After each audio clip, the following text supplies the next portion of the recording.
ಇವತ್ತು ಇಂಥ ಒಂದು ಡಿಸೈನನ್ನು ಮಾರ್ಕ್ ಹಾಕಿ ಕಟ್ಟಿಂಗನ್ನು ಮಾಡೋಣ ಅಂತ ಬರ್ರಿ.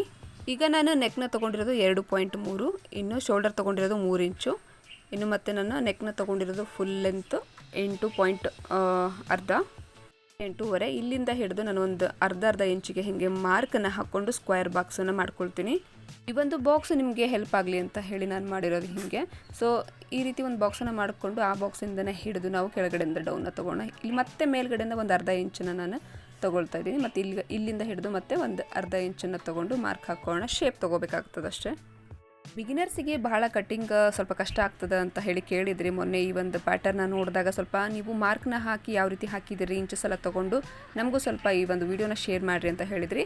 ಹಾಗಾಗಿ ಶೇರ್ನ ಮಾಡಿದೆ. ಇವಾಗ ಪೇಪರ್ ಕಟ್ಟಿಂಗ್ ಅಂತೂ ಆಯಿತು. ಇದನ್ನೇ ಸೇಮ್ ಆಗಿ ನೀವು ಇಟ್ಕೊಂಡು ಬಟ್ಟೆ ಮೇಲೇ ಕಟ್ ಮಾಡ್ಕೊಳ್ರಿ. ವಿತ್ ಲೈನಿಂಗ್ ನಾನಿಲ್ಲಿ ಸ್ಟಿಚ್ ಮಾಡ್ತಿರೋದು. ಸೊ ನಾನು ಡೈರೆಕ್ಟಾಗಿ ಇಲ್ಲಿ ಯಾವುದೇ ಒಂದು ಕ್ಯಾನ್ವಾಸ್ನ ಯೂಸ್ ಮಾಡ್ದೇ ಬಟ್ಟೆ ಮೇಲೆ ಇಟ್ಕೊಂಡು ಹಿಂಗೆ ಸ್ಟಿಚ್ನ ಮಾಡ್ತಿರೋದು. ಸ್ಟಿಚಿಂಗಲ್ಲಿ ನಮ್ಮ ಟರ್ನ್ ಭಾಳ ಕಷ್ಟ ಆಗ್ತದೆ ಅನ್ನೋರಿಗೆ ಇಂಥ ಈಸಿ ಟಿಪ್ಸ್ ಬೇಕಿದ್ರೆ ನನ್ನ ಚಾನಲ್ಗೆ ಸಬ್ಸ್ಕ್ರೈಬನ್ನು ಮಾಡ್ಕೊಳ್ರಿ. ಈಗ ನಾನು ಸ್ಟಿಚ್ನ ಮಾಡ್ಲಿಕ್ಕತ್ತೀನಿ. ಸೊ ನೋಡ್ಲಿಕ್ಕತ್ತಿರ್ಬೋದು, ಭಾಳ ಅಂದ್ರೆ ಭಾಳ ಈಸಿನ ಅದ.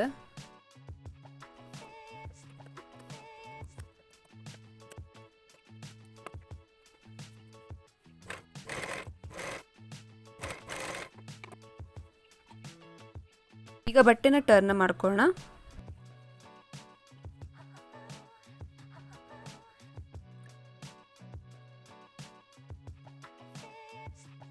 ಟರ್ನನ್ನು ಮಾಡ್ಕೊಂಡ್ಮೇಲೆ ನಂತರ ಒಂದು ಮೇಲ್ಗಡೆನೇ ಒಂದು ಹಿಂಗೆ ಸ್ಟಿಚ್ನ ಹಾಕ್ಕೊಳ್ರಿ.